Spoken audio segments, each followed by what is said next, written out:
Welcome to Afro in the Know.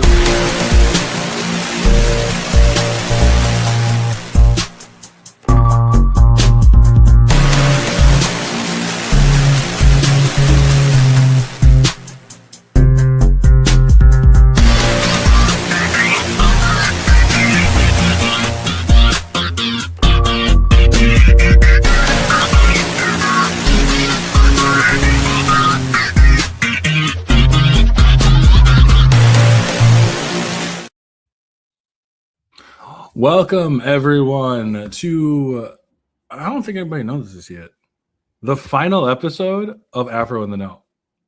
Dang. Yes. So this will be the final one you will see of the name Afro in the Know. Since then, I've been planning on doing a rebrand. I've kind of been talking about it briefly here and there, but we have finally gotten the name and everything for it.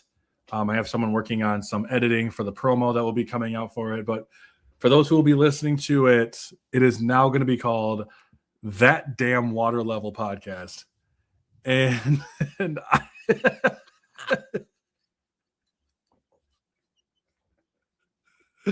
I am so excited. Oh, that's great. That's fantastic.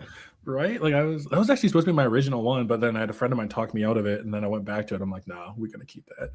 We're going to keep that because we all know one water level, that's just a pain in the ass. I don't know what it is about water levels, but like they just. I never even played it, but I'm thinking of the Ocarina of Time one. That's what, that's the first thing I always think like, of. That sounds terrible. I was never really good. Like for me, it was like the Super Mario 64. I felt like their water levels are just boring. Like they're not bad. Yeah. Like, you know, I look at like Dire Docks, right? Which I love the music. The music's amazing.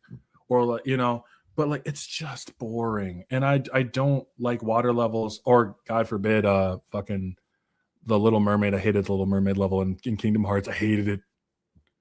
Like I like water settings. Yes. Water settings always look incredible. Like Expedition 33. Oh my God. It was beautiful. Well, I mentioned before we started Bioshocks water setting is so good. But when it comes to like actually traversing in the water, no, I'm good, fam.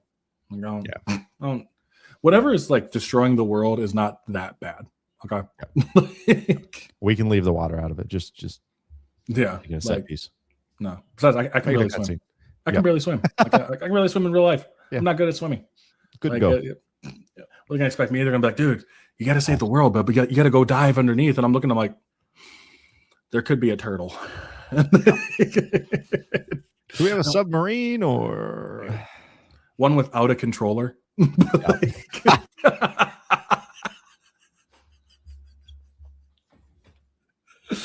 Oh no, I'm going to jail. That's all right.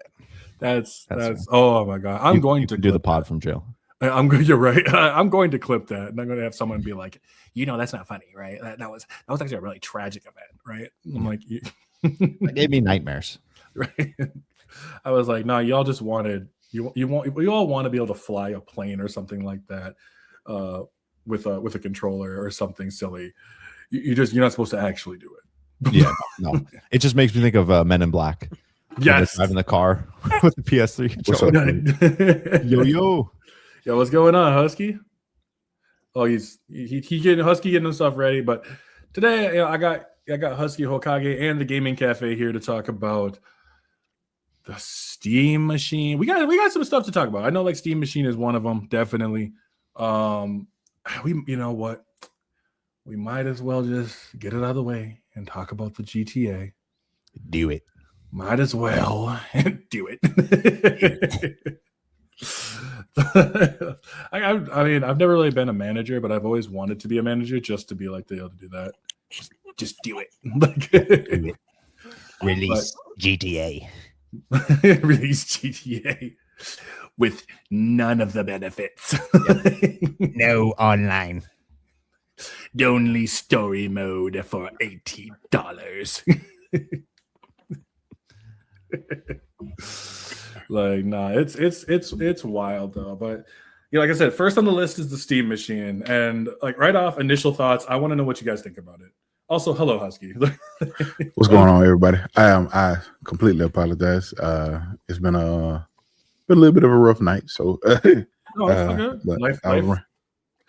That's gonna be me in a couple weeks. Like, so, like that's why I'm not. Life be life, and so yeah. But So, what was your guys' initially thought of the Steam Machine when you saw the prices? Even actually, we can go even before that when we first even just thought of the Steam Machine. Like, what was your guys' initial thoughts on it? I'll jump in. So for me, when I initially saw it, when they initially announced it and all that, I was very interested in it.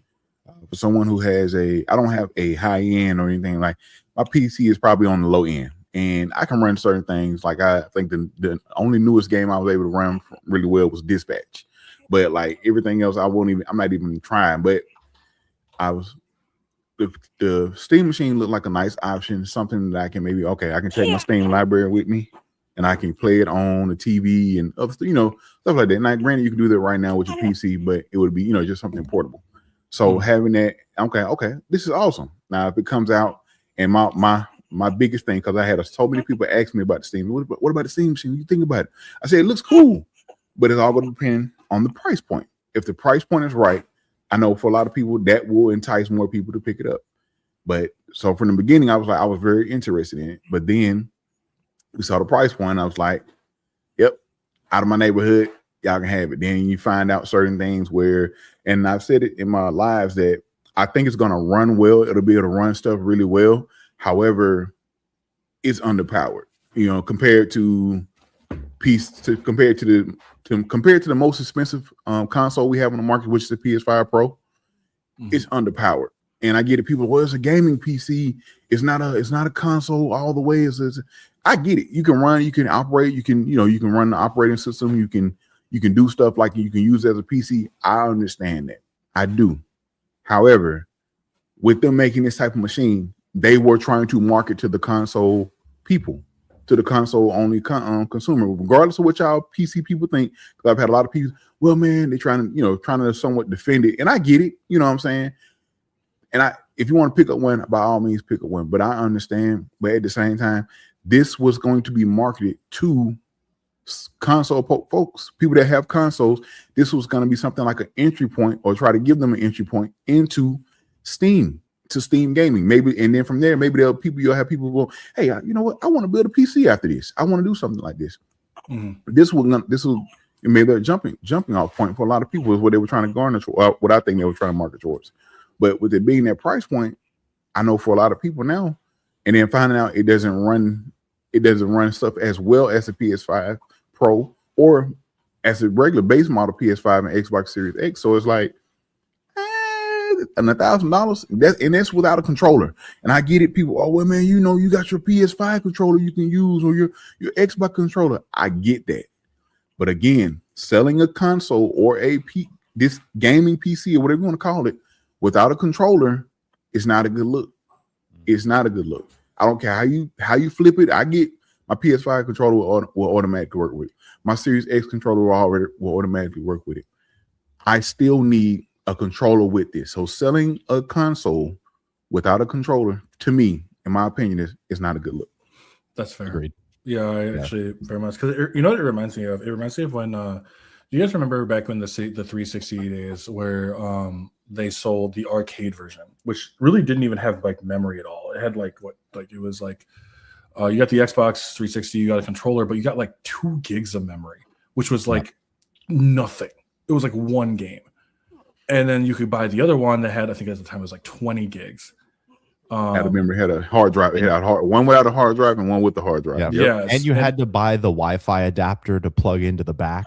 Yeah. Little antenna. And like that's what it kind of reminds me of, just like the more expensive version. And that's something that it throws me off a bit. And I mentioned, I said it in a live too, that I was like, if I got a controller, I don't think I'd be as upset. It just feels odd without a controller. And especially, I know with cost of inflation and all that other kind of stuff, which most people don't give a fuck about. Like we've talked about before, most people don't give a damn about cost of inflation.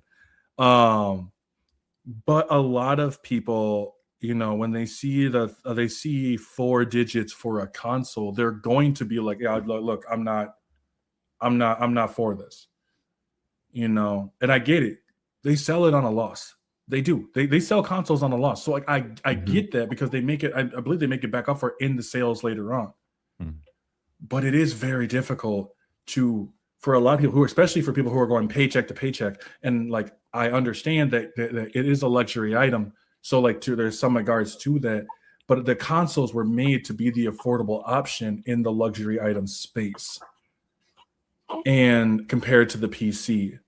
And now that they're just costing as much as a PC, which at this point you might as well just get pre-built, because the RAM prices and everything are just ridiculous. And with the increase of, you know, right now with the increase of those data centers and stuff like that, like it's just it's everything going up.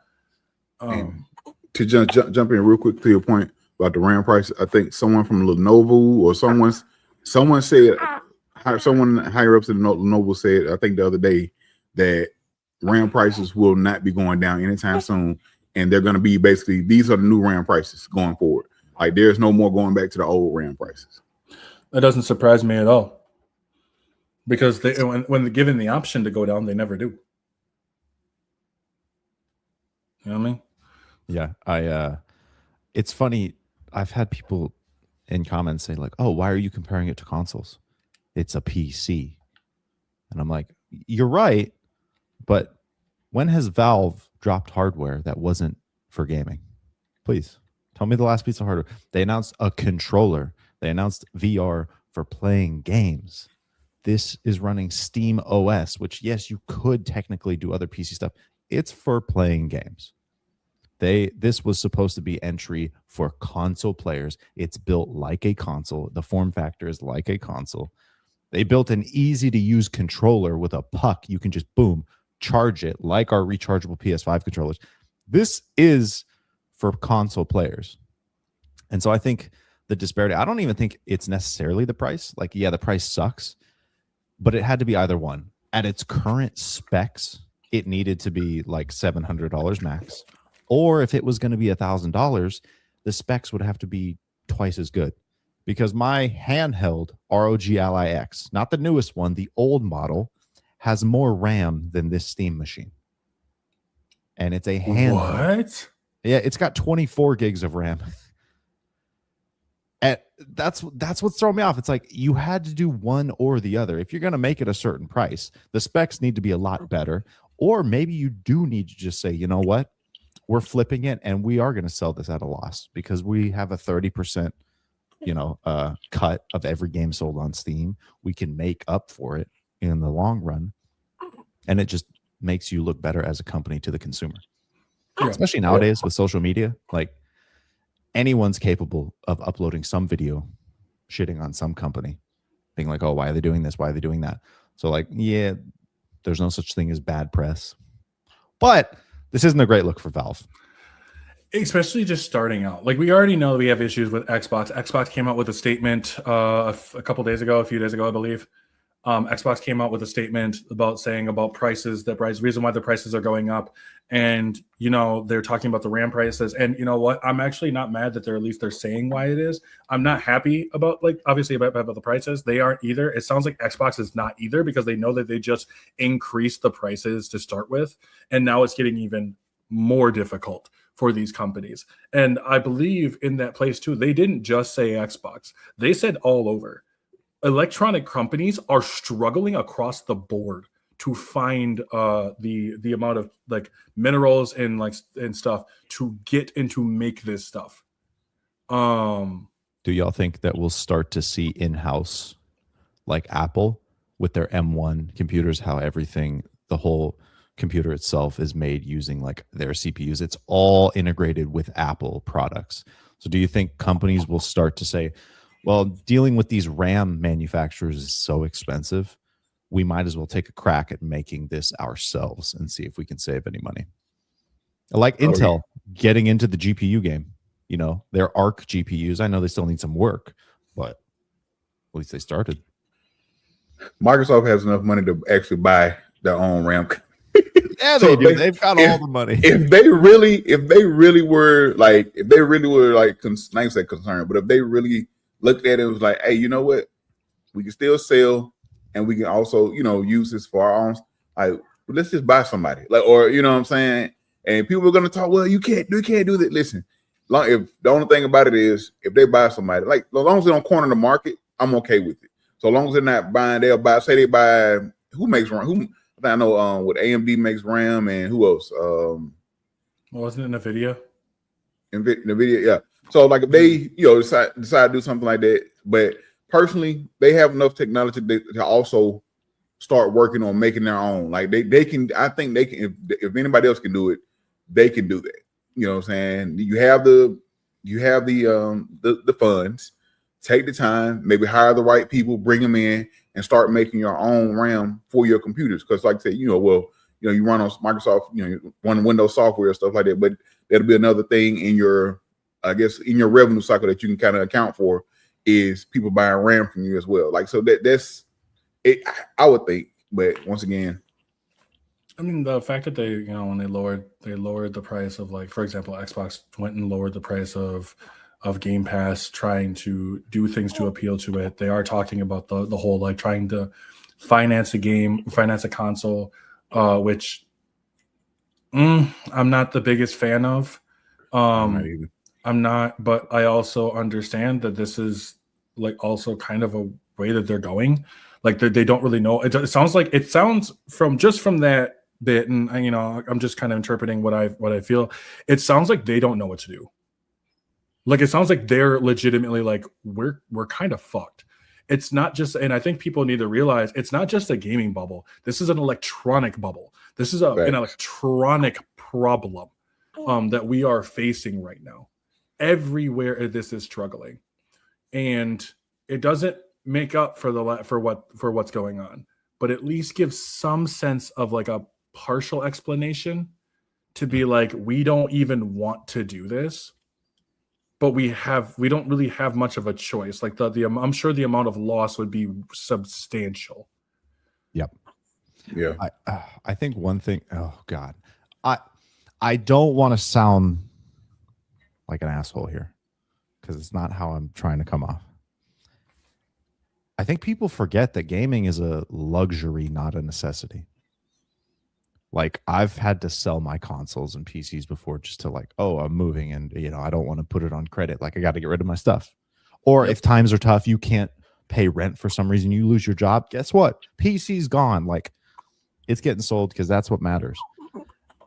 And yeah, I've gotten a few comments like, oh, well, you think that we should just, it's either get your money up or, don't play. And I'm like, unfortunately, given the way that the economy's going, hasn't it already been like that? I mean, it's like houses.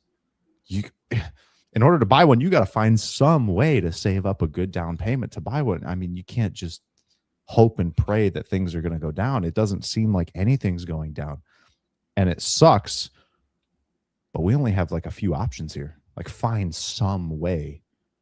I mean, like, I have a pretty decent job, but I just now recently started, making money from content, and all of that is going towards, like, paying off debt and saving and investing and whatnot, because that's what it takes these days. You got to have some sort of second income or second, side hustle or something. And it really sucks. But at the end of the day, like, what else can we do?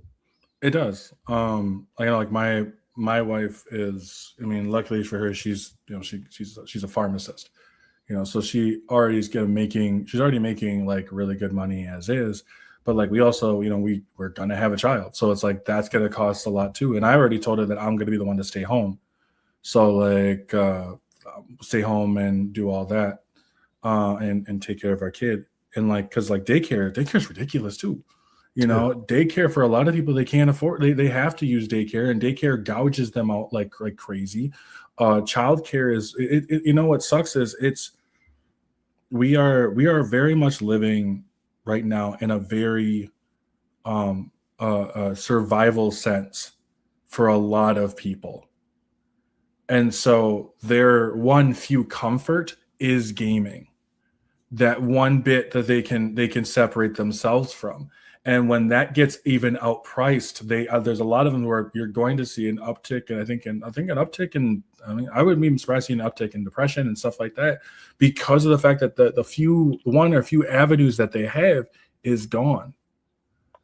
People are already burnt out. They're burning everything on both ends. They're basically struggling to live because we have an incredibly inefficient, very not to, I'm not gonna try to like soapbox, but we have a very inefficient, very I don't fucking care about affordability administration in right now. But we've also had a very it just capitalism doesn't work. I'm sorry, capitalism is just being showing right now that it just hasn't worked the way that it should. And everything is trickling right now at like we're at our apex where we're seeing gas prices shoot to which one it was like $4 something during this situation, and sure it dropped over here, but I know it's going to bounce back up. It's going to bounce. Yeah, it's 6, dude.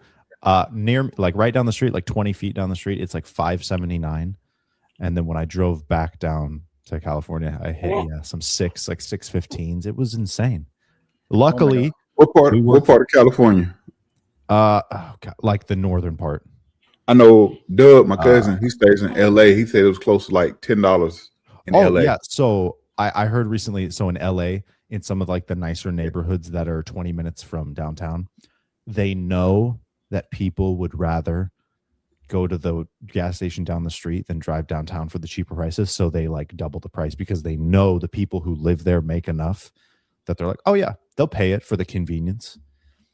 And like you were saying, Afro, with the economy, because of all of these hardware upticks and like how expensive everything is, I wouldn't be surprised, even though the sentiment was negative when all the streaming came out, the Logitech G Cloud handheld that only streams and just streaming in general, I feel like we might see that become more popular because there's a lot of TV. There's no streaming.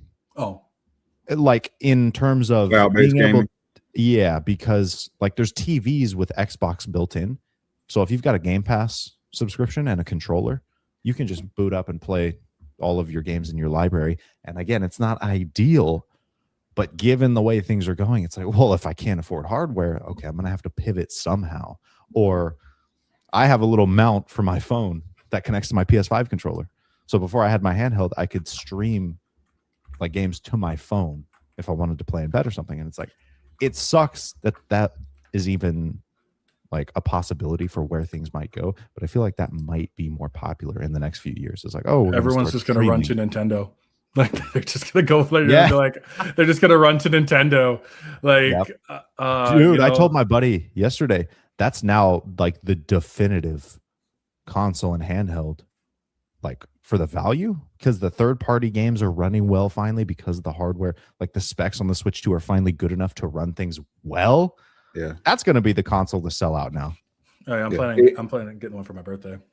Listen, I got one. Thankful I was blessed to get one for Christmas, and I have loved my Switch 2. Like I rarely play my Steam Deck now. I rarely even turn it on because a lot of the stuff that I would play on Steam, well, some not newer stuff that I would play on Steam is going to be on Switch 2. Like it's a game I'm looking forward to. They had the demo on Steam, The Eternal Life of Goldman. Oh, I played the demo on Steam and I found out it's coming to Switch. Automatic pickup. Lego Batman. I was looking at that and I was like, it came out earlier, like I think in May or whatever for everywhere else. Coming to Switch 2 in September. I already got a pre-order. I'm picking that up. Like the Switch 2 has become, and I just picked up Star Fox the other day. Like I love my Switch 2. And I was telling somebody else, I was like, bruh, that is now the cheapest point in entry in gaming when especially you before a console and then double as a handheld and a full console. Oh well, it's underpowered. So just listen, say what you want. It's surprisingly powerful. The fact that they're getting Elden Ring, bless you. They're gonna be having Elden Ring drop here in a couple of months, I think in August, bless you. But in August, dude, it's bad. But but Elden Ring is coming. I was like, Elden Ring is coming. Then it's like I said, it's getting a full lineup of third-party support games that it's getting. Like you can say, well, those are older games. Say what you want, but the fact that they're getting it, it lets you know something. Like 007 is supposed to be going to Switch 2. I was about to mention that later on. That's a hefty game. Yeah, that's crazy.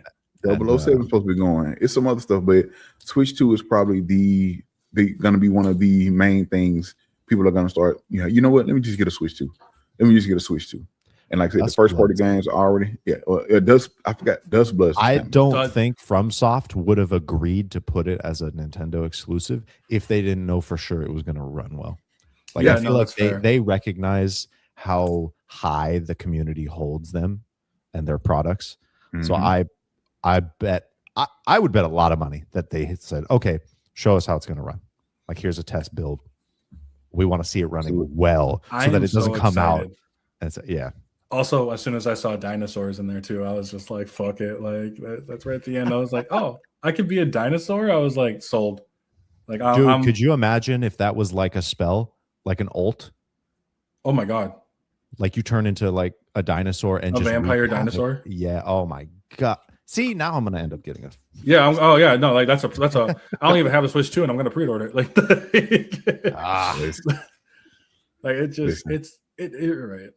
Yeah, Husky, you're on it because like my buddy, I talked to him. He was the biggest Steam Deck glazer, and he's like, since I got my Switch 2, I haven't even turned on my Steam Deck in like months. It's hard, and like I said, it's a Steam Deck. Once again, I love Steam Deck. It's an amazing piece of machinery and technology and all that great stuff. However, the Switch 2, and it started because I was like, I think mostly for me, Switch is my Pokemon device. Basically, that's what I used to call it. And with the Switch 2, I picked up, I think, Legend ZA and stuff. And I bought my youngest son, Mario Odyssey for Christmas. And great game.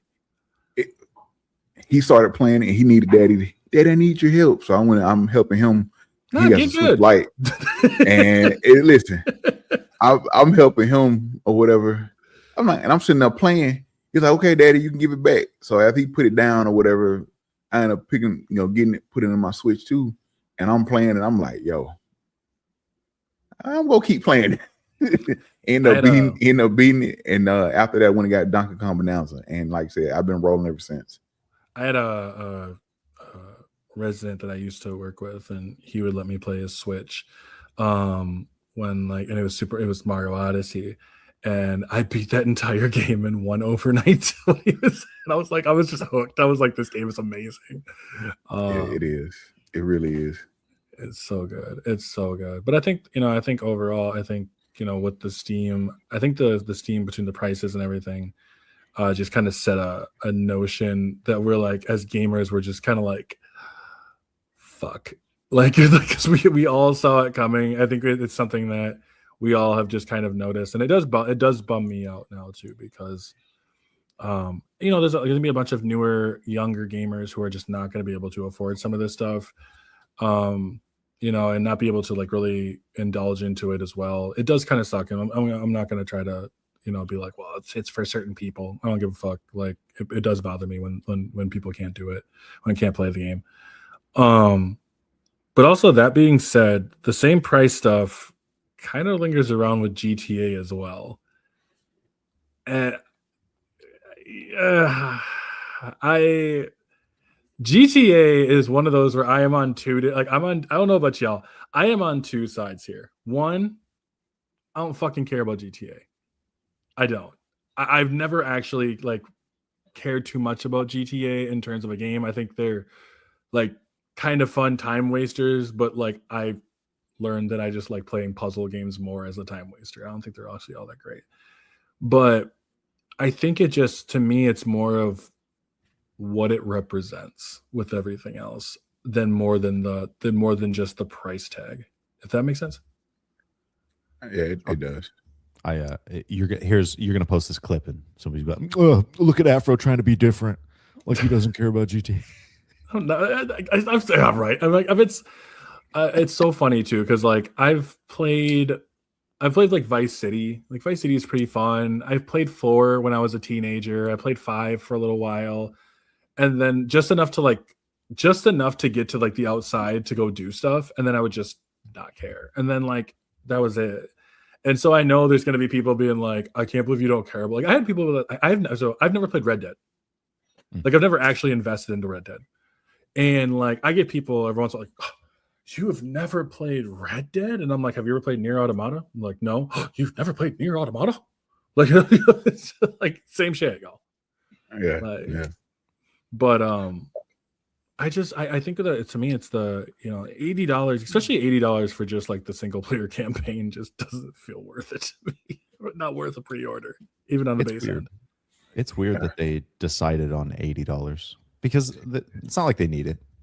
If they priced it at 70, it would have sold just as much. That's what I think is more bizarre is I feel like this pricing is getting more coverage than Mario Kart getting priced at $80, which blows my mind. Because I feel like as a industry, GTA is held in higher regard than Mario Kart. And so it feels like, okay, obviously we don't want games to go up in general. Duh. But where was this with Mario Kart? I feel like that came and went really quickly. But then just to kind of chime in on that, and I saw a lot of people upset about Mario Kart being $80, and a lot of people saying they weren't paying.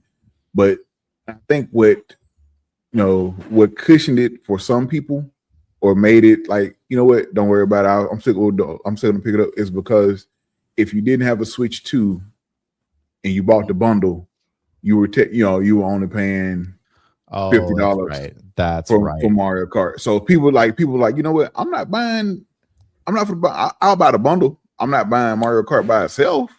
And that's what happened with Mario Kart. I think a lot of people got it through the bundle. A lot of those, I think if you go back and look at the sales, a lot of people got it from the actual bundle and not actually separately buying Mario Kart for the $80 or what have you. So yeah.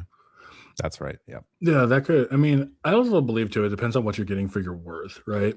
Because like with Mario Kart, you kind of just got the full game, everything online, all this stuff right off the bat, right?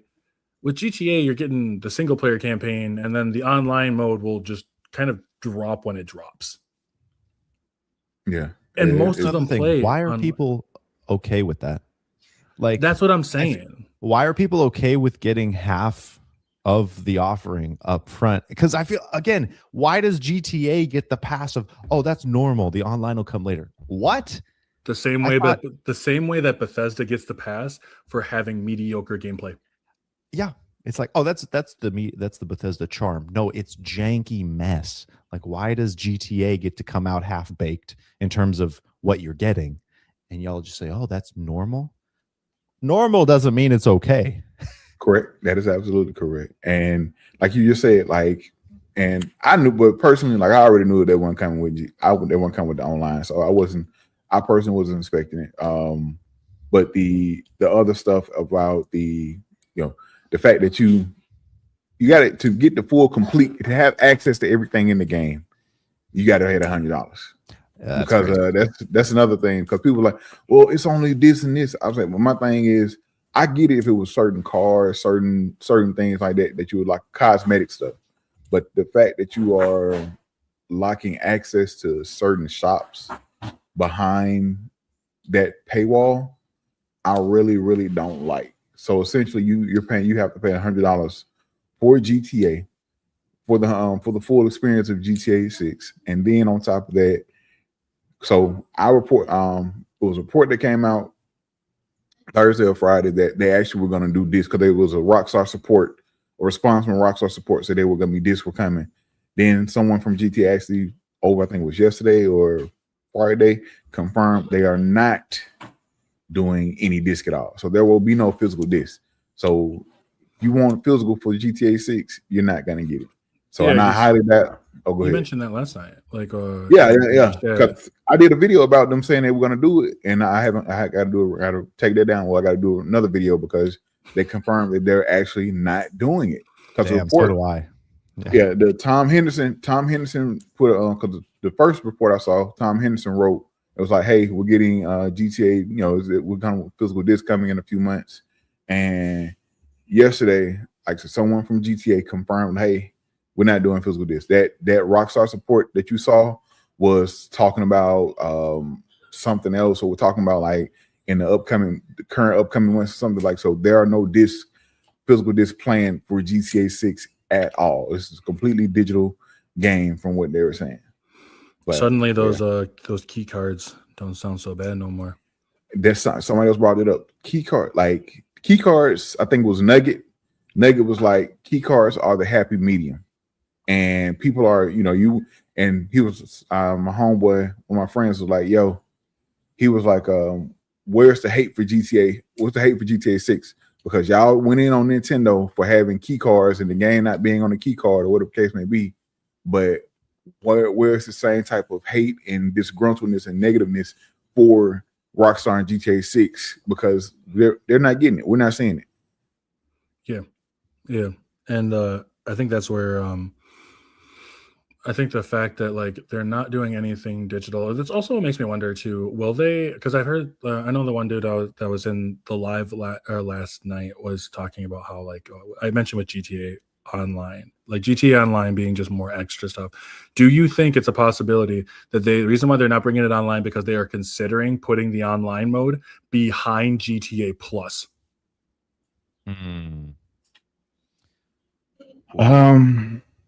So it's possible. I think they may try to charge for it. I think they may try to charge for it later on, because I think eventually what they'll do, like they did with this GTA Online, it's gonna be ported off to a separate thing where if you don't have GTA 6, you just buy GTA Online.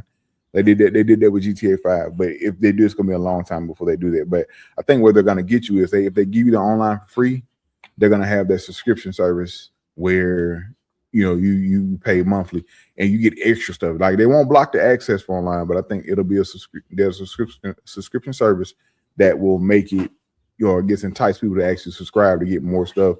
Because if you actually if you buy it, and I got to do another video telling people, if you pre-order GTA Online or GTA on PS5, there's the GTA Plus, it auto renews. It's set to auto renew. It's going to give you a month free, and then it's going to auto renew after that. So make sure you turn it off, because they don't. It's in the description for it. So if you don't turn it off, it's going to auto renew. It's going to be charging you whatever GTA Plus, the price of GTA Plus every year. Now it's not on Xbox. Xbox has it up there. You do get the month free, but there's no auto renew feature for GTA Plus on Xbox. It is on PS5. That's scummy. I don't mind when they charge like, hey, you can play this online free, but if you want to subscribe, you get a bunch of benefits. That the MMO that I like, Star Wars: The Old Republic, they do the same thing. You can play the entire game free, and then if you subscribe, you get like extra benefits. But I feel like that's going to be a thing, is you get access to the online with GTA, and then if you don't buy GTA 6, then okay, you can drop $10-20, get online. The whole GTA Plus, like the subscription, what do y'all think? Do you think the subscription would be better than just straight up microtransactions? For GTA specifically? Yeah. Because it's just microtransactions in a different form. Instead of buying items, you're just buying extra access that should be there anyway. I mean, there is that possibility that they just add stuff that also I just don't want. Yeah. So like with the microtransaction, I do have the option for that, in terms of like being like, hey, we're gonna give you like this banana cart looking car, and you're just like, okay, I don't want this. Well, I guess you'll have to live till next month. Like, and then then I might have something that I want. So I think in terms of those microtransactions, we'll be fine with those. But I don't think as a subscription service, it seems that they just kind of, I don't know. I think I'm more along the lines where I see them going that route, where they're going to eventually make you pay for the online service. I don't think it's going to distract a lot of these GTA gamers though, because a lot of those GTA gamers just don't care. Like, as long as they get their fix, that's all that matters to them. Yeah. And I think that kind of thinking, because right now, at least in my view, right now, they have a perfect opportunity to really express their displeasure of what they're seeing. If they don't go for the pre-orders and are like, this is stupid, we don't like this, don't do it. Rockstar has so much invested in this that they could make a change right now, but these gamers won't do it. That's true. This is the one game where us actually like not buying and not pre-ordering would make an impact. It's been so expensive to make this that you'd probably see an instant reversal, like, oh, okay, we'll make discs, or oh, okay, we'll pull back and not charge for online or whatever. Listen, and I've said it. I think I don't know if I was in either a live or I was on the pod, but I was talking about this same thing about gamers are not willing to sacrifice for the greater good. You have some that will, but the mass, you do not. And anybody that I've seen, so many people, so many videos, so many comments of they had 13 years to save up for this. If you don't want other things about, people talking about calling out, because I've made videos calling out the price of it being $80 or $100, so basically, and the comments are, you had 13 years to save for this. You just broke and such and such. And it's like, once again, I'm not about to count anybody's pocket. If you don't want to buy it, whether you can't afford it or whether you don't want to buy it because it doesn't feel worth it to you, the worth is not there for you, things like that. It's like, I think that's okay. I'm not gonna trash you because you don't want to buy it. I'm not excited for it. I am not excited for GTA 6. I do plan on playing it, but like I'm not like, yeah, this is it. Ooh, GTA 6. Like GTA was never that for me. I enjoyed GTA 5. Played GTA Online a lot. And this was like, well, this you don't want to pay $80 or $100 for a game that you're gonna spend 10 years in. Incorrect. You don't spend 10 years in the campaign. You spend the 10 years you talking about playing online. That's a separate thing. Granted, it's part of the game, but it's still a separate thing. It's not the same thing. They're charging you $80. So basically, essentially, what y'all are saying, y'all paying $80 to $100 for GTA Online. Currently that's what they're doing right now, and that's what it is. They're paying that much for the online because you're not gonna spend 10 years playing the campaign of GTA 6. You're gonna play through the campaign. If you do, well, you're gonna have to, unless you're just waiting for the online. You spend your time, whatever month or so, playing through the campaign, and once you finish the campaign, you're ready for online, and that's where you're gonna spend the bulk of your time. The majority of your time with GTA is the online. So you're paying $80 to $100 for the online. That's basically what you're paying for right now. But I'm tired of seeing people get upset and defend this. It's like you can't have a difference of opinion. If I don't like this or I don't think this game is worth it to me, that should be okay with you. I've seen some of you, I don't care if you don't gonna buy it, man. Just don't say nothing. Y'all complain about everything. Everybody else complain about everything. Let them folks complain. If they're not gonna buy it, let them say they're not gonna buy it. If they don't want to buy it, that's fine. Like, that's the thing. Them saying they're not gonna buy the game is not gonna ruin your fun with the game. They're not ruining anything to do with the game for you. All they said they don't want to buy it, it's not worth it to them, whatever the case may be. Let them people, speak their mind and go on. If you don't like it, that's fine. But I'm so tired of seeing you had 13 years to save up, or last night, the guy in Afro's live, like this morning, last night, was talking about, well, this is the cheapest GTA 6 because of inflation. I'm like, who the fuck cares about inflation? When do we start talking about it? This is what we do now to make stuff culpable, to make things okay. We want to bring inflation into this. The average everyday person doesn't give a fuck. Excuse my language. Does not give a fuck about inflation. They do not, especially when it's causing stuff to go up. Like, they don't care. Like, that doesn't calculate into every everyday living. They don't matter right now.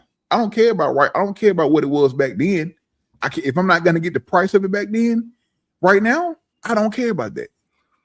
Right. So I paid $60 or whatever for GTA 5 back in the day. I'm paying $80 for GTA 6. And like I think Afro mentioned, and Cafe just mentioned about how other games, I do think I'm one of those people that believe that with GTA being the price it is, this will open the door for other companies to do just that. I'm not saying every gaming company will charge $80 for every game. Every game is not $70 right now. You have other companies that do stuff, drop certain prices, 50, 60. You still see other games at different prices. but I think you will start seeing other companies try it. Not saying it will work out. Not saying it's going to work for every. It's definitely not going to work for every game. But you will see some of those bigger games or those bigger companies work out. You look at whenever the next Elder Scrolls game comes out. If they decide to charge $80 for that, you think people not gonna buy it? Kingdom Hearts 4. They decide to charge $80 for Kingdom Hearts 4. You don't think they're gonna buy it?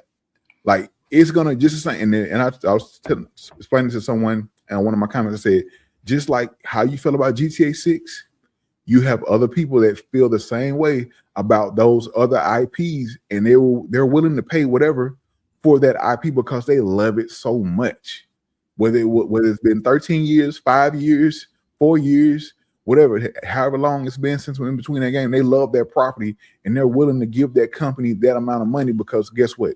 They love that IP just like you love GTA. So whether it's Rockstar, whether it's Capcom, whether it's whoever, Bethesda, you have people that are willing to pay these companies whatever they want for these games because they love those IPs from that particular company. So, and I think this gives them the doorway to charge it because GTA 6, and I hate, it's not GTA 6. To you, it's not. It's not GTA, but like I said, people will simp for what they love. And they will do that or buy those games at $80 for the games they love, for the IPs they love. 100%. But it also offers, hopefully, the opportunity for companies to come out and be better. Because I think it was like 3 days after some big gaming publisher said, "Hey, our next release is going to have discs." Wolverine, Insomniac. Insomniac was like, Insomniac was like, Wolverine has physical discs. Yep. and that's going to be the thing too. Like, I love that. I love that that we're seeing with GTA. I don't think is going to be. I like to remain optimistic, but I don't think it's going to be the norm. But like, I think that's also as you mentioned too. It is very frustrating when. Right now, like we mentioned, the gamers have a very great opportunity right now to voice their displeasure in it. But because they're so built, a lot of gamers are just built to consume. They're not built to really consume wisely. Mm-hmm. They're built to just consume in general. We've had how many times they've had the delaying, blah, blah, blah. It's not that big.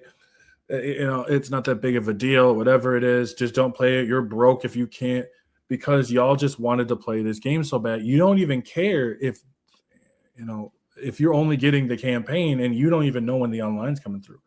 And that's where it's kind of strange to me. Like, it's honestly like saying, I don't care if I don't get my full burger. Like, I just have the bun, but I'll get the rest of my burger eventually. Like it's what I mean. It's a very similar thing in like the food industry, almost like you'd see with GTA. But GTA fans don't think that far ahead. They don't. They want their game. They want it now, and then they want to be just the end of it. And they haven't shown gameplay at all. I listen. I get hype, but nope. Not a single moment of gameplay. I never buy a game without seeing the gameplay. Like. Seeing the gameplay first, like, and that's the part that does kind of bother me a little bit when like someone buys it off of just like cinematic or whatever, just like the gameplay like story trailers, but they don't buy it off of anything after that. I want to see the gameplay for this game. Like, I would never buy Kingdom Hearts 4 without seeing the actual gameplay for it. And then we got the gameplay, and then people bitched about it, but they can shut the fuck up. So like, it's like, but. I think I want to see, like, I just want to see more gamers being able to stand up against these companies.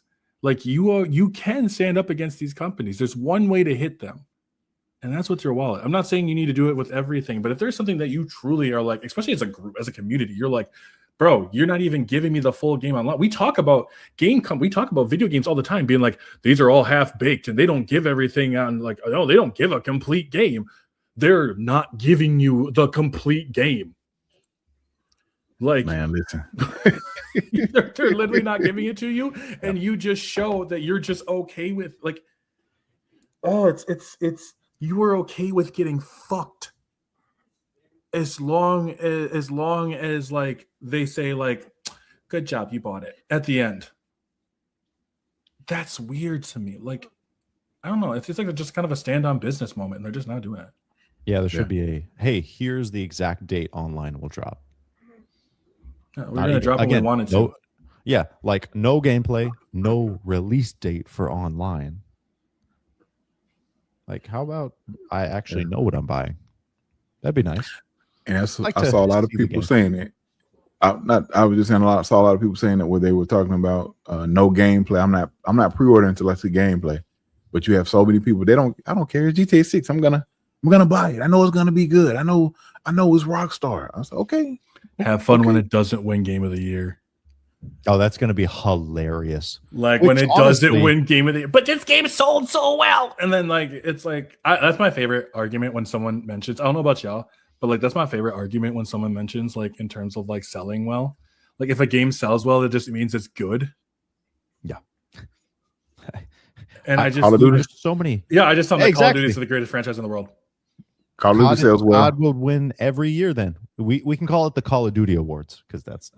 Yep, and then they just backtrack right after that too. They backtrack right after that. They'll be like, "Well, if Vanguard didn't sell well," I'm like, "I don't think you realize Vanguard money is low for Call of Duty, but that's really good for someone else." If I made an indie game and it sold 60 million units,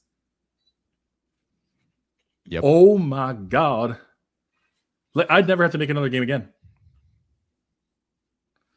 So like is that crazy? Like what's crazy is I think there's a very solid chance it doesn't win anyway. Because this year has been stacked. It is. And I think the games like Resident Evil, Crimson Desert's gonna be in the mix. 007 was amazing. I heard that from a lot of people. There's just so many, and then games coming out. If Wolverine delivers, there we go. Phantom Blade Zero looks amazing. Ties of Annihilation looks really good. We all know what's gonna win is like Hello Kitty Island Adventure. That'd be so fun. I would love if the Game Awards just did something like that, just to piss off gamers. I think it would be hilarious. I low-key think they did it a couple of years ago with Astrobot. I think it pissed off Astrobot winning pissed off a lot of people. So funny. A lot of people. I think it's valid because I played Black Myth Wukong was my game of the year until Astrobot. And I'm like, I can't remember the last time I platinumed a game. It took me 23 hours to platinum it. Every single second was pure joy. There was no frustration. There was no, this is a pain in the ass. Every moment I was smiling and saying, oh, cool, a new ability. Oh, this is so cool. Every single moment. You know, if you really want to piss them off, tell them that the winner is Marathon. No, you really want to piss them off because technically GTA 6 drops after the deadline to be nominated for Game of the Year. Really? So it really does. I think the cutoff is like November 10th. It's like a few days before GTA 6 actually drops. My thing is, I believe that if it does, because unless they change the cutoff date, it comes out comes out after the cutoff date. Now, if it gets nominated for anything, I personally think, I don't think it should be nominated for anything, especially if it getting cut off. But even if they give it a nomination and it doesn't win, people are gonna be upset. Well, that's like you get into a God of War Ragnarok situation where it was just right at the cutoff, so everyone had like that recency bias when it came to it. I think the game's still really great, but everyone had a lot of recency bias. But Elden Ring won in the end, and yeah, I think if they should put for the winner, High Guard, just watch it. I don't know if it'll win. If it is past the cutoff and it's 2027, it shouldn't. If Fable is as good as they're showing, oh my God, Fable looks incredible. No, this is just there's one other game that could do this: the Ocarina of Time remake. Oh, that too. Because if they come that following year, they're going to have to compete with the Ocarina of Time remake, and that is going to be. Like, what's going to be so hard is those people trying to separate their nostalgia for these games, and I don't think they can do it. I don't think so. You're literally talking about one of the greatest games, not mine, one of the greatest games, critically acclaimed games of literally all time. Like fantasy would not be what it is without the Ocarina of Time. I hope Nintendo gives a date for that, but I did just look it up, and so it actually, I thought they used to have an actual date, but now it's the third Friday in November is what it's saying. So they will actually be the day after GTA 6 drop. So it'll be eligible to be nominated. That's what too it's looking close. like. I think that's too close. There's no way. They're still gonna nominate it because you got to think about it. Because I was explaining this to somebody I think last year, like the industry people. It's about the industry people they're gonna nominate. For those from those publications, IGN stuff like that. I think kind of funny.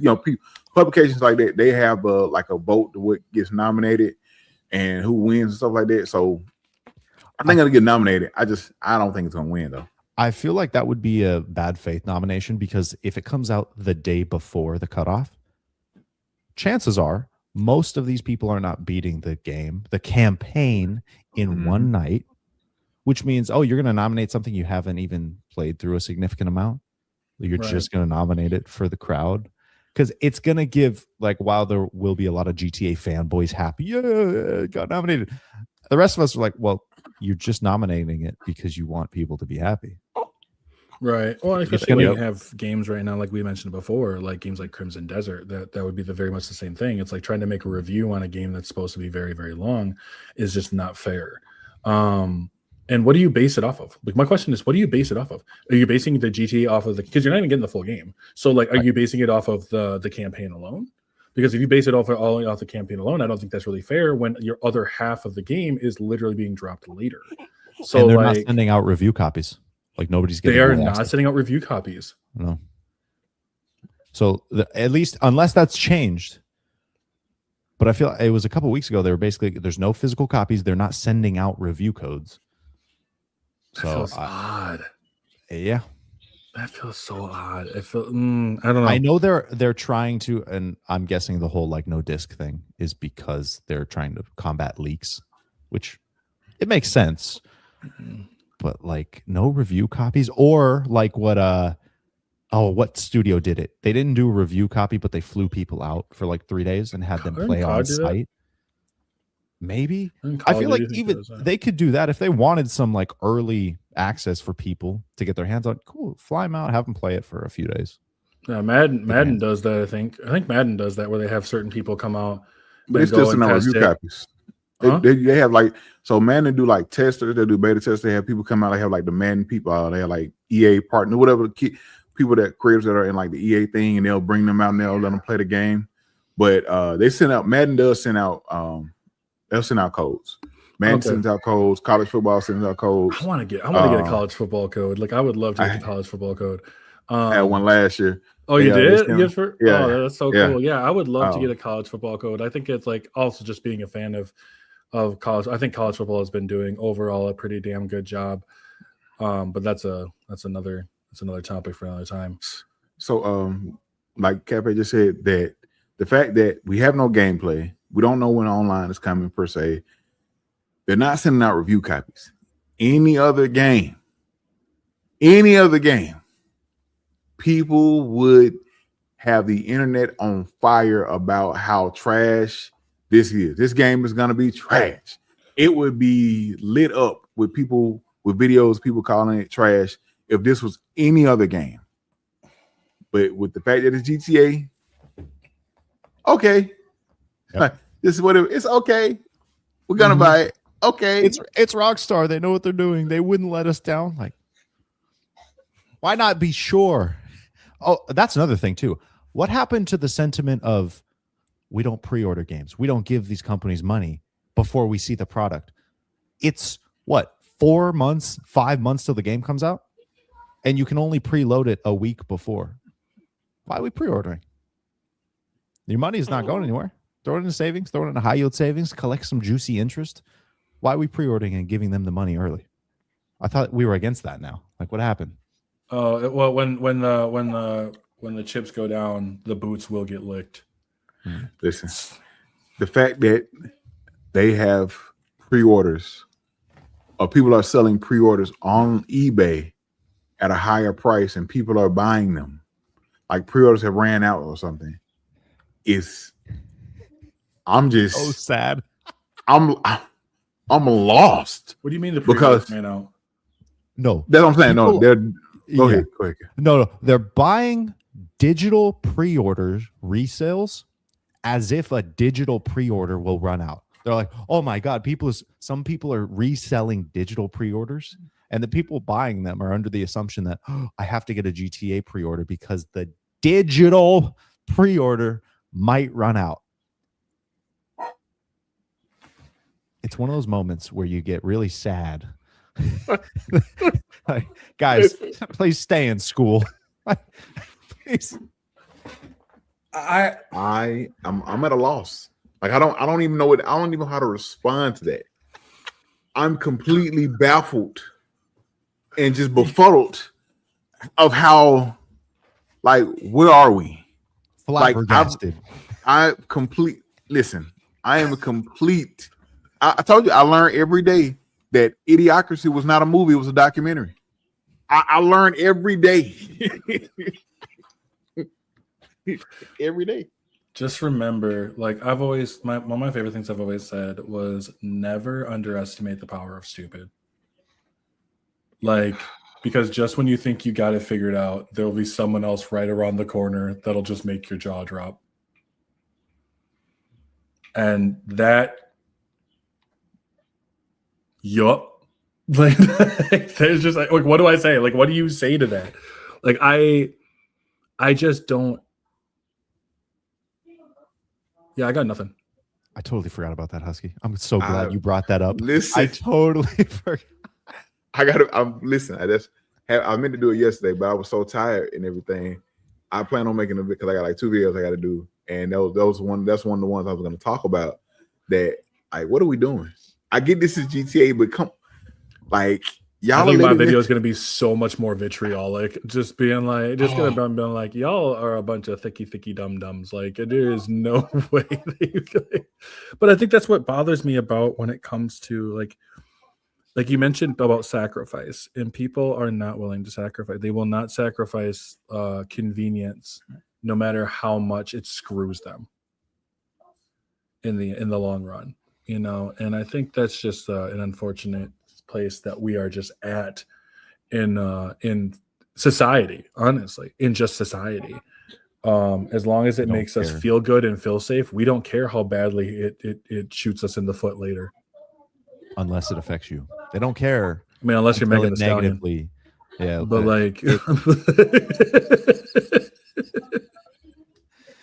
people don't care until they are on the receiving end of whatever bad is happening. So, like, if the prices go up, and then the people who are like, oh, now I can't afford it, so now it's an issue, right? So No, exactly. Everyone else, so and that's pretty much kind of become the name of the game within the past like 5 years. Is that like it doesn't affect me, but once it does, it needs to be a big deal, even though it's been literally fucking everybody else.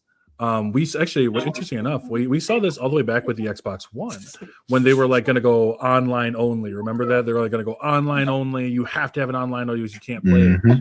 And there was like, well, there's a lot of people there who actually just don't have good Wi-Fi. Like, actually, there's a lot of rural places. Like, Wi-Fi is not Wi-Fi and internet at this point needs to be more. It's not a luxury. It should be a necessity. Yeah, like a utility. Yes. And they were like, there was so many people like, well, that's not my problem. Like, and I'm just like, there comes to a point where you can only be so selfish to a point. Because once all that shit turns back on them, then they want the same grace that they were not giving to everybody else. Yeah. I don't know about y'all, but that ain't me. It's sad, man. It is It's sad. really sad. It is sad. It's crazy that and that's why I tell people, explain to people, and especially now when I was talking about GTA 6, like, I'm consumer first. Like, I'm for us. Like, I'm not for these corporations charging whatever for these games, for these consoles. Like, I get it. I love all my consoles, but I prefer my favorite ecosystem and everything. I love Xbox. I do. I'm an Xbox guy.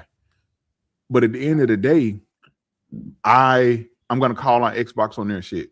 I'm not gonna sit up here and defend some of the stuff. Like I wasn't defending the game when they raised Game Pass $30. I wasn't one of the ones defending it. I said it was expensive. I said I was probably gonna keep it because of whatever case I had bought like a thing, so I wouldn't have to pay for it like this year anyway. So I already had did that. So I'm saying that when the console price have went up just the other day, just announced another console price increase. Granted, they didn't want to do it, but at the same time, it's like, yo, yeah, it's getting out of hand. It's completely getting out of hand. Like I'm consumer first because I think about the next man that has, like you said, that's working, they're living check to check, but they still love gaming and they want to find a way to enjoy and relax because outside, whether you look at it or not, outside is expensive. Going outside is expensive. And having a gaming device, whether it's a handheld or an actual console, is it could help relieve the stress or the depression, whatever it helps you. And I believe that. And the fact that it's coming, like you said, Cafe was saying earlier, like gaming is is a luxury. Now, gaming to me has already been a luxury, but I think gaming is becoming now more of an unaffordable luxury for a lot of people. Before it was a luxury, you had the option to where even the casual person or the everyday man could still jump into gaming if they was like, hey, you know what? That game looks fun. I think I want to buy a console and get into gaming because normally the prices would go down and you would have that ability to jump in and, hey, I can pick up a PS5 for $300. I can, and I'll buy a game and I'll play God of War or whatever the case may be. You had that ability. But now with everything going up, it's like it's losing that ability of affordability of entry for consoles right now. The PC gaming has always been expensive, always been high. And it's like, it's getting, like I said, it's becoming an unaffordable luxury for a lot of people. And I truly, truly, and absolutely hate that because it should not be that way. No, these games, and I think games are my favorite form of media when it comes to telling stories and other stuff. And the fact that certain people won't be able to experience it because they've been priced out, it hurts. But yeah. Yeah, it's almost like an exclusive club now. Like if you didn't get in early, like if you don't already have a console and a PC and you try to get one now, you're screwed. And now games are getting more expensive. So it's like there isn't really the entry friendly anymore. It's really just the Switch. And even that, it's $500? That's not a small amount of money. No, it's not. I remember, dude, old PS3s you used to buy like $150.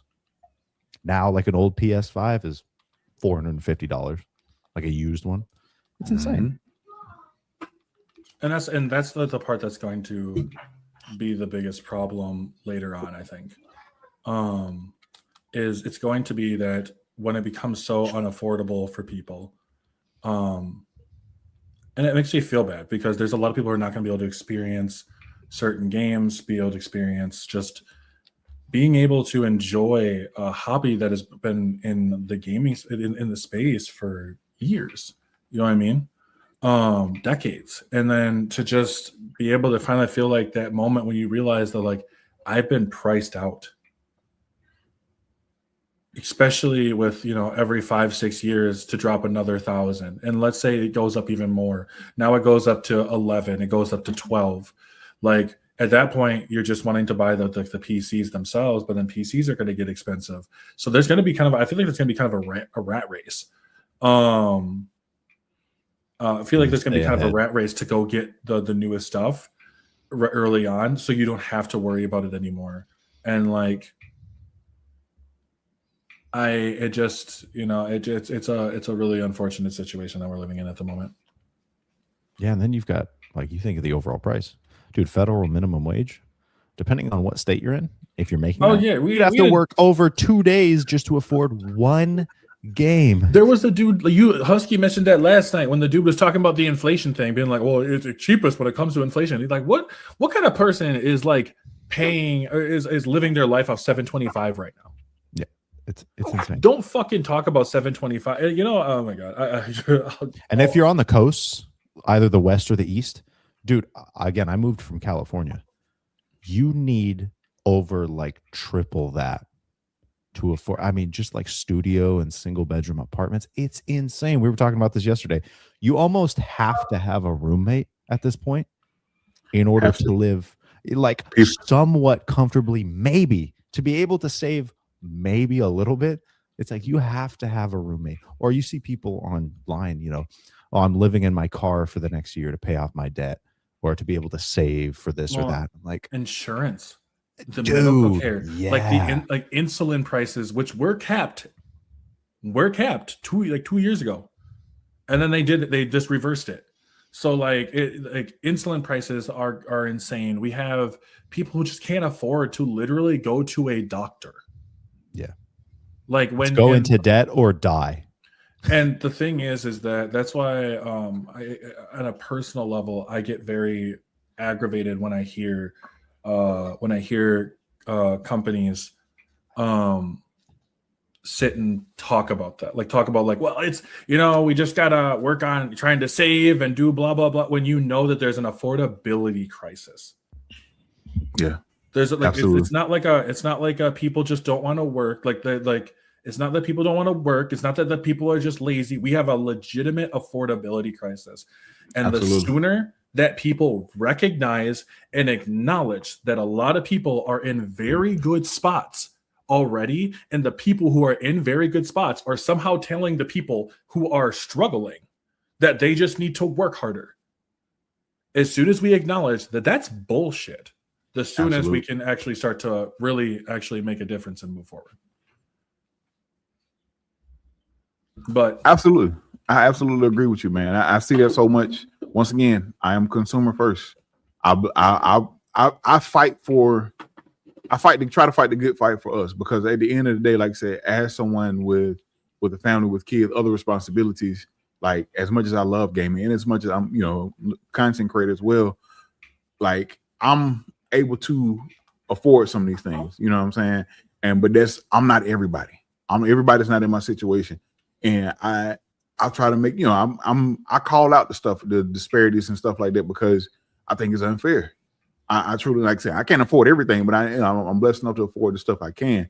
But I know somebody who can't, you know what I'm saying? And it came out, it's just like the study, people only buy 2 to 3 games a year. People only buy, if that, 2 to 3 games a year. And a lot of times it's the same game every year. The 2K, the Madden, the Call of Duty, things like that. And that's why I was trying to tell people like, well, once again, going back to the GTA, you had 13 years to say, for anybody, if you want to play GTA Online or GTA, yes, you that was on the game you're playing. But if you played anything else, people are buying several games. You know, if you buy about Resident Evil, I'm going to buy college football, I'm going to buy Wolverine, and then GTA 6 come out. Like, I don't know if I'm going to be able to get that one. You know what I'm saying? I already got these other, you know, because they only have a certain amount of game, you know, budget they got, or whatever, you know, budget for games they have for themselves. You know what I'm saying? And especially with it being $80, and that's just the regular price, or $100 for the full complete thing. And all you get, you know, you're getting some cosmetics and access to those shops. It's like gaming, like I said, I've said it before, gaming has gotten expensive, or becoming too expensive, to where, like I said, it's pricing people out. And like you said, you have those people out there telling you, just work harder. You can do it. Pull yourself up by your bootstraps. You can get here too. All the hard work, not knowing that the majority of a lot of those folks came from wealthy families, or people that already had money and things like that, or they were afforded the privilege or whatever. Everybody doesn't have that. And I hate that. Say, pull yourself up by your boots. That's one that I cannot stand that for the life of me. Right. I go to work every day. 3 jobs. It's like nobody should have to work 3 jobs just to pay the bills. Like when I was growing up, GameStop was a godsend, because if you guys did this, when you bought a used game, you had a week to beat it and then return it for the full price. That's funny. So that was the way to play games, was I don't have the money to buy these, so I'll save up to buy one, go and beat it in a week, and then return it, get a different game, beat that in a week. And that was the way to play games. Otherwise, like, dude, and that's the thing is, let's say, oh, well, I don't want to play games. I want to play the free games, Fortnite, Marvel Rivals. There's a lot of free options. Now that hardware is going up, that's still a problem, because you have to find a way to afford these. Well, I mean, I think the worst part about it is that we have a group of people. We have people right now who are working 2, 3 jobs, being told by people who grew up having to only work one job and have all their expenses covered that they are not trying hard enough, and this is leading to a complete rip. It leads to a rip in confidence in those same kind of people. It leads to it leads to a rip of people who actually believe that they can get stuff done. I mean, fuck, I don't want to venture off too far, but I've been really liking what's going on in New York, and Oh, yeah. I've been following a little bit. I've been following a bit about what's going on in New York right now, and I'm actually liking Yeah. what's going on in New York because it shows that it can get done. And when those people get their needs met, it allows for everybody else to get their needs met and allows them to actually benefit. They'll be able to make more money. They'll be able to buy more. Yeah. I just saw a quote on a TikTok. It was just the words on the screen. Financial stability is mental health. And I'm like, yes. Everyone says, oh, money can't buy happiness. It's like, shut up. The only people Money- who say that are the ones who usually are and already come from money and already have Yeah. something. Like, if you dropped 100 grand in everyone's lap, that would solve 99% of their issues. Like being able to just pay off like medical debt, student loans, credit cards, car, whatever, and just have a nice baseline of comfortability, an emergency fund of like, hey, if my tires blow up, I don't have to stress about how I'm going to pay for it because I have this little chunk of change sitting over here. Like, you're right, it can't buy you fulfillment in life, but it can sure as hell allow you to breathe and wake up without feeling stressed and have heartburn all the time. Like, Yeah. No, absolutely. Money, being financially stable is an overall positive for everybody. It does, and being able to have that financial stability, it's the at least from what I see, and that's why I'm saying it kind of the way I am. From what I see, we have a group of people who always had financial stability, but also entitlement because they didn't have to have that same kind of struggle. And then it's like kind of like it's like the person who like is like loaded with food trying to tell the kid that's starving, you just need to do more. Yeah. And being surprised when all of a sudden that same kid is like, no, fuck you. or like with housing, like, oh, well, why don't you just get your parents help with buying a house? Right. It's like, well, it bothers most me people so don't much. have 100 grand sitting on the side. Just, oh yeah, here. Or like, Exactly. oh, why didn't they pay for your school? Again, most people don't have that extra chunk of change sitting on the side. Exactly. But we are gonna wrap this one up. I appreciate you both being here, as always. I don't want to venture too far. I know y'all got responsibilities and stuff outside of here. Also, like I said, for everybody else, this is the last you will see of Afro in the Know. The next time you see this podcast, you'll have to check out that damn water level. So we'll have I'm excited for that one. I have the setup one we're doing in July. There's a couple of ones I'm trying to do. One is actually with Rated Rens. Oh yeah. Yeah, I've been doing one with set up with one with him, and also a one that's kind of with a group of people right now. I have kind of like a few of them. We're going to be ranking Mario Super Smash Bros. Characters based on what we believe their political affiliation would be. Oh, that's dope. That sounds fun. Yeah, That sounds fun. so that sounds one fun. will be coming later this month. So be sure to check that one out as well. That one's going to be hilarious. So with all that being said, once again, like Gaming Husky, appreciate you both being here. That's fun. And as always, Nice. I'm Taylor from Afro LG, and I will catch you all in the rebrand.